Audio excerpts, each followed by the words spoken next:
शैतान रजीम बिस्मिल्लाहिर्रहमानिर्रहीम। सामीन चवंदा आहिनि त अहिड़ी ॻाल्हि मथ न विझिजे जेको जान जो जोखिम हुजे।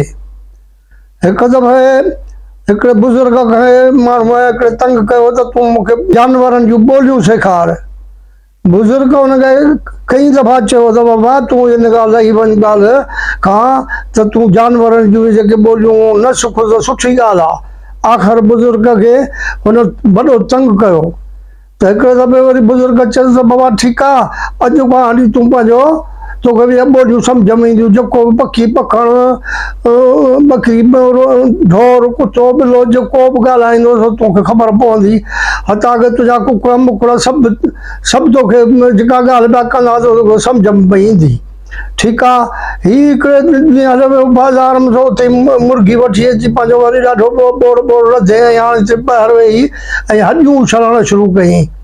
जॾहिं हॾियूं उछलणु कयईं त कुतो बि वेठो हुजनि ऐं कुकुड़ बि वेठो हुजनि। कुकुड़ बुल ॾेई यकदमि वञी हॾीअ में चकु हयो ऐं खणण जी कयईं। कुते वञी खंभड़ाड़ीअ में चकु हयसि। हुन चयो भई महिरबानी कर मूंखे चकु वकु न हण, इहो तुंहिंजो थोरी खाधो आहे, इहो त खाधो मुंहिंजो आहे। ऐं तूं हरू भरू जेको आहे मुंहिंजूं हॾियूं खणंदो भॼी। चई न न हाणे सची ॿुधाई ॻाल्हि। चई हा भला ॿुधा। चई सुभाणे मुज़ेरीअ वारो जेको ढॻो आहे सो मरंदो, पोइ तूं तुंहिंजा ढव जेको पंहिंजो ढूंढ वेठो खाइजी जेको हफ़्तो खनि। चई हा। चई ॾिस कूड़ हणंदे त पोइ न छॾींदो अथई, सुभाणे जो सिसी कढंदो अथई। चई ठीकु आहे, सुभाणे तूं जेकर न थिए त पोइ आउं ॿधल आहियां तोसां। हॾी हुनखे ॾिनई, मुर्गीअ वञी खाधी। वरी ॿिए ॾींहुं वरी हुनखे अची वियो मज़ो, वरी बि वठी आयो मुर्गी उते ई। हाणे इहा ॻाल्हि हुन ॿुधी हुन कुते जी पंहिंजो मुर्गीअ जी। नेठि साईं वरी ढॻो वञी विकिणी आयो पंहिंजो बाज़ारि में, उहो ढॻो विकामी वियो। अच्छा हाणे हॾियूं वठी वरी उछलियईं त जेसीं वरी पंहिंजो वरी अची वियो मुर्गो रसियसि सो वरी हॾी खणी त भॼण जी कई। वरी वञी हुन वरी खंभड़ाड़े में हिन चयो बाबा मूंखे खंभड़ाड़े में मूंखे ही महिरबानी करे छॾ, छाकाणि त इहो कल्ह ॾिस इहो विकिणी आयो अथई तुंहिंजो ढोर, न त तो ढवर थियनि हा। हाणे हीअं कर सुभाणे इहो ॿियो जेको ढॻो अथई इहो बि गुज़ारे मरंदो, पोइ पिंडंदो न को हर कढंदो न को छा, पर इहो मरंदो पोइ वरी इन मां ढॿा भला कजांइ। चई ठीकु आहे, अॼु तुंहिंजो चयो करियां थो, जेकर न मोह त पोइ तुंहिंजी मुंहिंजी ख़बर पवंदी। चई ठीकु आहे, वाइदो आहे तोसां। ठीकु आहे साईं। ॿिए ॾींहुं वरी हुन ॿुधो त भई ॿियो ढॻो थो मरे सो वञी विकिणी आयो। ठीकु आहे। हाणे टियों ॾींहुं वरी बि मुर्गी वठी वरी डांस कयईं, वरी हॾियूं उछलियईं त ॾिसां साईं छा था चवनि पाण में। हाणे साईं हिननि हिन वरी हॾी खणी भॻो हुयो पंहिंजो मुर्गो त वरी वञी कुते झलुसि।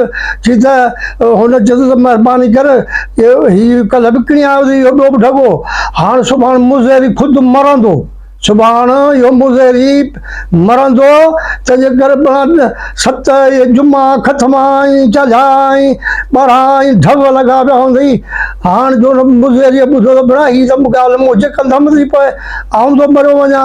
सो ही वठी ॿिए ॾींहुं भॻो हुन सिधो हुन बुज़ुर्ग वटि। चई हू था चवनि त पंहिंजो मुज़ेरी मरंदो, पहिरीं हीअं ढॻो पोइ ॿियो ढॻे जी ॻाल्हि कई। चयो अची मूंखे हाणे सुभाणे त मूंखे थो मरणो पए। चई हाणे तोखे जेको झलियो त ॾिसण में तूं हथ न विझ, हू तुंहिंजो पहिरियों ढॻो बि सदको हो तो विकिणी छॾियो, वरी ॿियो बि हुयो तुंहिंजो सदको थिए हा, तुंहिंजे मरण खां बची हा, पोइ बि तो विकिणी छॾियो। हाणे मौत अथई तुंहिंजे मथां। सो पोइ नेठि साईं उहो मुज़ेरी ॿिए ॾींहुं टे ॾींहुं मरी पियो कुते कया ढव। सो हमेशह चवंदा आहिनि त अहिड़ी ॻाल्हि में हथ ई न विझिजे जेका पहुच खां मथे हुजे ऐं जान जो ख़तरो हुजे। अॼु इहो चई आउं वरी इनशा हिनखे क्लोज़ करियां थो ऐं वरी ॿिए ॻाल्हि इनशा वरी तव्हांखे ॿुधाइबी ऐं उन जे लाइ इंतज़ारु कजो।